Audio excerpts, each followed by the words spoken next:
자, 한국 기인전 중에서 이번에는 최생전. 경기도 가평군에 최씨란 사람이 있었는데 선비의 아들이었다. 어려서 아버지를 잃고 어머니만 의지하고 살았다. 그의 어머니의 성은 류씨인데, 버들류자 류씨인데 성질이 엄격하고 법도가 있었다. 이 아들 하나뿐인 어머니는 그를 올바른 방법으로 교육시켜 아들이 제멋대로 하지 못하게 했다. 그래서 집안 식구나 노비들도 불경스럽거나 무리한 일을 가히 그 부인 앞에서 말하지 못했다. 나이 겨우 15세인 이 최씨는 영특하고 숙성하여 눈이 샛별 같고 얼굴이 둥근 달 같으며 입은 붉은 칠을 한 것 같고 손가락은 부드러운 냉이 같으며 피부는 물분을 바른 것 같아 반학과 두목이 다시 이 땅에 태어난 것 같았다. 뭐 반학이나 두목은 뭐 잘난 사람이에요. 잘난 사람. 영화배우 뺨치게 생긴 사람들, 반학, 두목 그런 사람이 있었어요. 중국에. 자, 그의 어머니의 본댁은 춘천에 있었는데 양부모가 살아 계셨고 그곳까지는 200리 길이었다. 한 번은 그 어머니가 아들에게 왜 조부모를 가서 뵙고 오라고 하므로 최씨는 며칠을 걸어서 외가에 도착하여 열흘 동안 묵다가 돌아오게 되었다. 최씨는 수십리 길을 떠나 큰 고개를 넘다가 큰 눈을 만났다. 잠깐 사이에 눈이 한길 남짓 깊게 쌓여서 종과 하인이 눈 속에 빠져 죽어 갈 곳을 알지 못했다. 위험을 무릅쓰고 눈속을 헤치며 고개에 올라 사방을 바라보니 고개 아래 시냇가에 한 정자가 있어 눈 속에 우뚝한데 천개의 산봉우리는 옥으로 깎아 세운 듯하고 만개의 폭포는 구슬을 부수는 것 같았다. 그 안에 학창의를 입고 화양건을 쓴 한 노인이 있었는데 푸른 옷을 입은 동자 몇 명을 거느리고 난간에 기대앉아 설경을 구경하고 있었다. 최씨는 고개를 내려와 정자 있는 곳으로 가서 정자에 올라가 그 노인에게 절을 하고서 묻기를 큰 눈을 만나 고개 위에서 종과 말을 잃고 이 지경이 되었으니 노인께서는 저에게 살 길을 말씀해 주십시오 라고 하였다. 이에 노인은 청이동자를 불러 노곡장을 가져오게 해서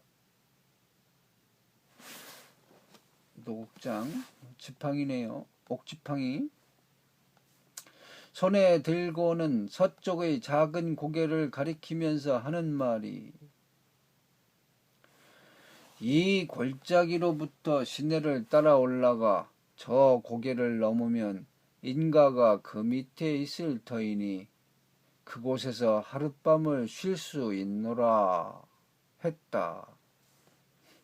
최씨가 그 말대로 시내를 거슬러 올라가며 길을 찾으니 가는 채로 눈을 뿌린 듯 살짝 눈이 내려 깊지 않아 금방 작은 산 위에 올라가 원근을 바라보니 오색 구름이 둘러있고 나는 듯한 지붕이 보일 듯 말 듯 하였다. 꾸불꾸불 내려와 동네로 들어서니 짧은 옷과 푸른 두건을 쓴 사람이 길가에 있다가 길을 인도한다. 그래서 큰 대문 밖에 이르니 도리 위에 자운문이라고 자운문 하면은 신선들이 사는 데가 자줏빛 자에다가 구름 문자 쓰는데, 자, 은문이라고 황금 빛깔의 글자가 적혀 있었다.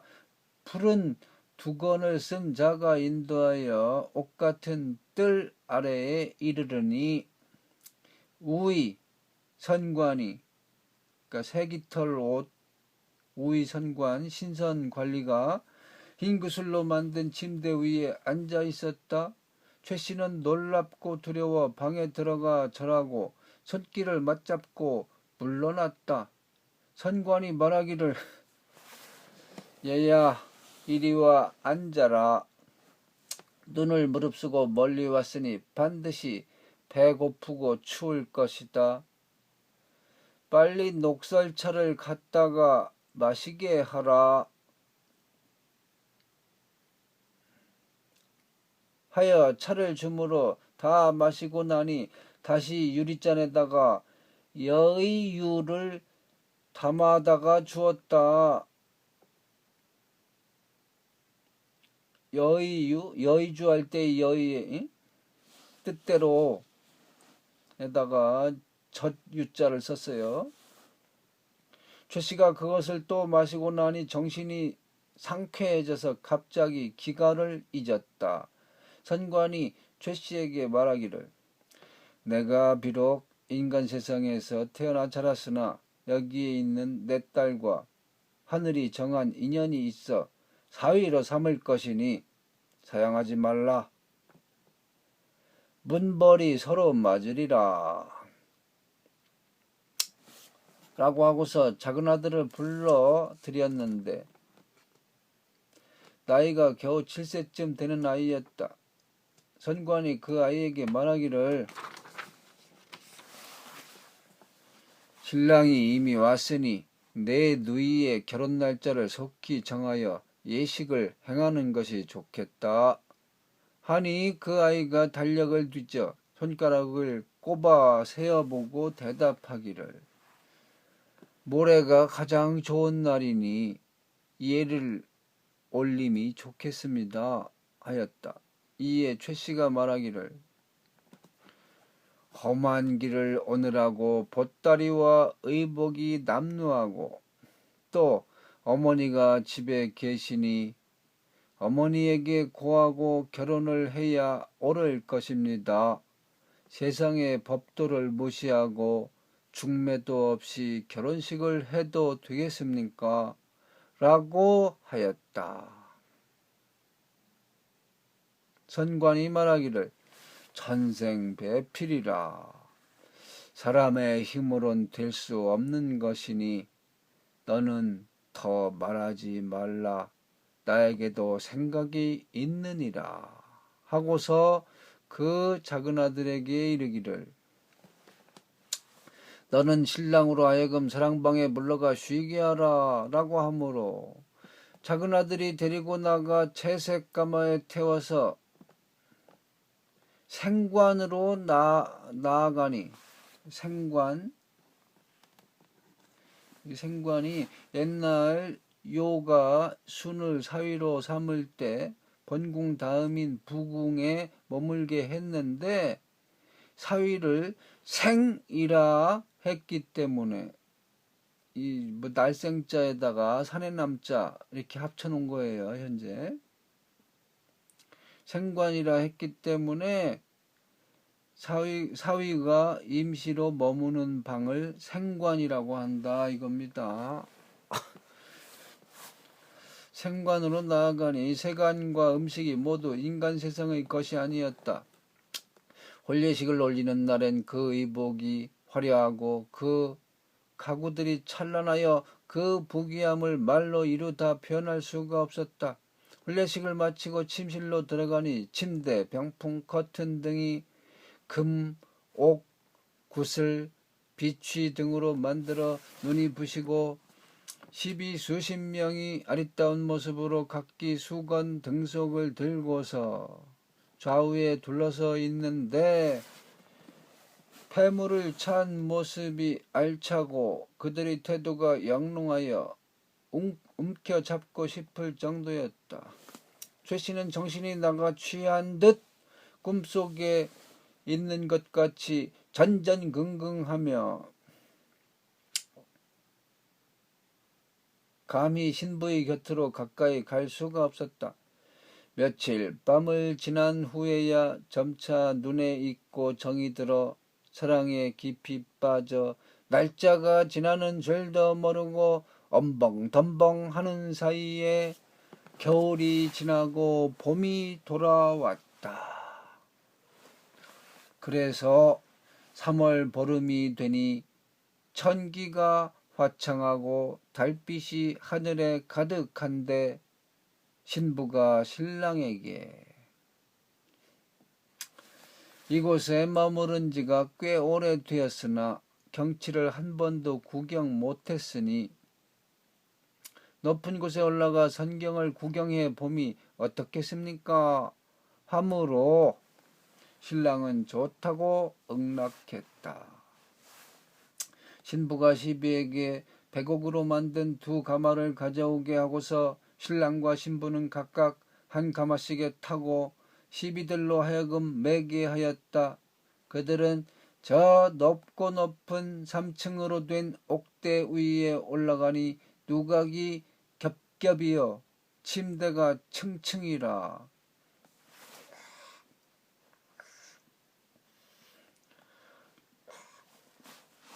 신랑과 신부가 올라가 앉으니 각종 보석문들이 차례대로 열린다. 그러더니 앞에는 큰 바다가 나타나고 바다 위의 파도는 다듬은 거울 같아 수레와 말을 구분할 수가 있었다. 또 점점이 산들이 몰려 있는데 그 바다의 동쪽이 방장산과 복례산, 낭원, 현포 등 10주 3산인데 그것들이 자라의 등허리 위에서 떴다 가라앉았다 했다. 자라 알겠죠? 거북이 자라 할 때의 자라. 자, 구슬 같은 구름과 붉은 너울이 그 사이를 빙 둘러섰는데 뾰족한 산봉우리와 우뚝한 섬들이 그 앞에 나열되어 있다. 여기에 여러 신선들이 날새를 타고 학을 타고 배회하면서 생황과 피리를 부는데 그 소리가 깨끗하고 맑다. 또 상스러운 봉황새가 오르락 내리락 날아다니는데 그 멋진 경치를 구경하느라고 오래 앉아서 돌아갈 것을 잊었다. 밤이 깊어서야 달빛을 타고 돌아왔다.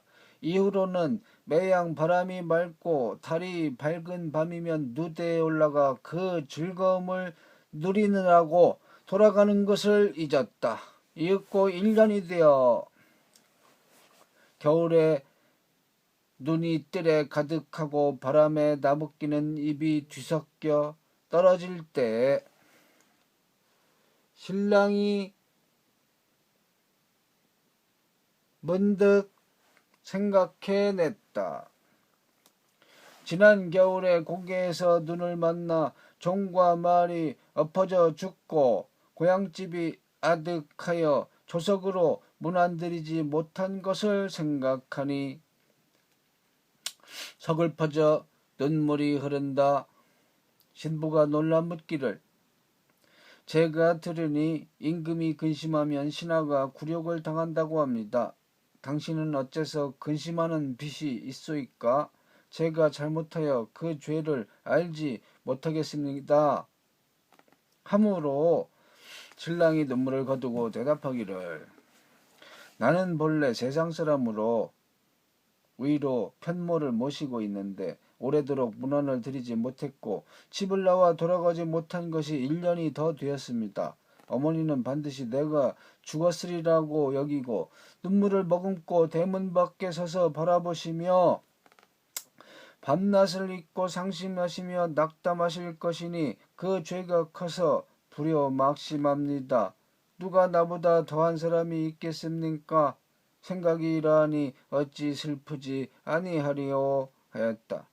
신부가 용모를 가다듬고 위로하기를 저도 또한 대장부에게는 반드시 부모를 생각하는 마음이 있겠으나 표현하지 않음을 의아히 생각했었습니다. 제가 마땅히 부모에게 고하여 돌아가시라고 허락하시도록 말씀을 드려 떠날 차비를 하여 드릴 테니 근심하지 마옵소서 하고서 곧 가서 호소했다. 다음날 선관이 신랑을 불러 말하기를 사람의 정의가 진실로 그러하니 너에게 돌아가기를 허락하노라. 그러니 지체하지 말고 속히 돌아가거라 하였다.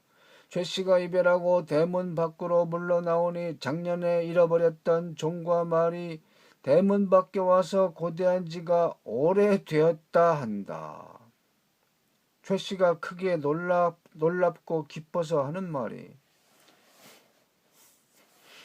너는 어떻게 살아나서 여기서 기다리고 있느냐?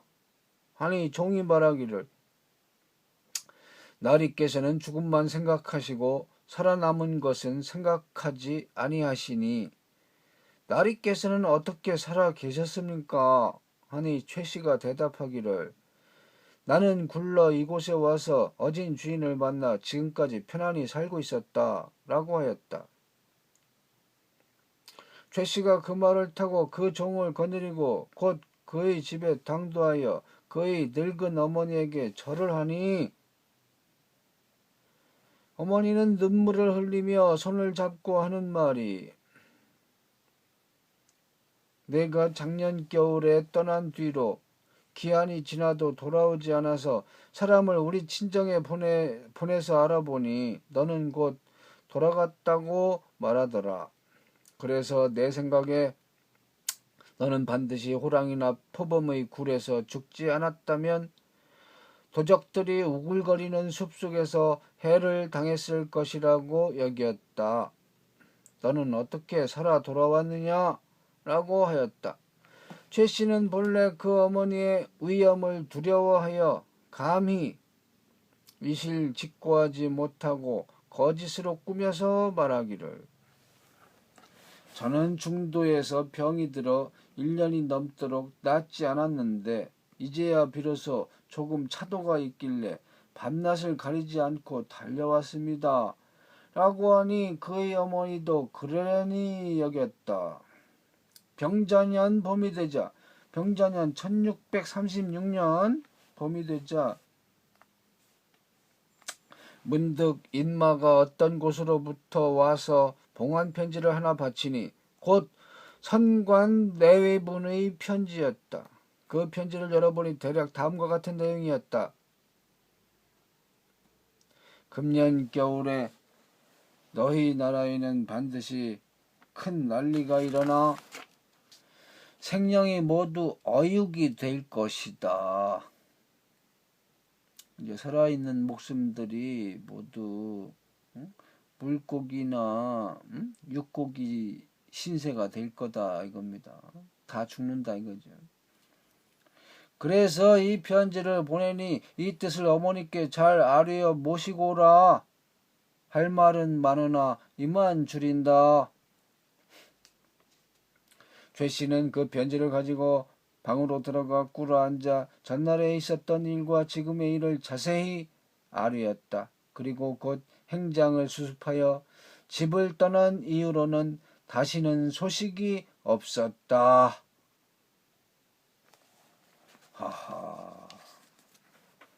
새로운 신선세계로 아주 이사해 갔네요. 이상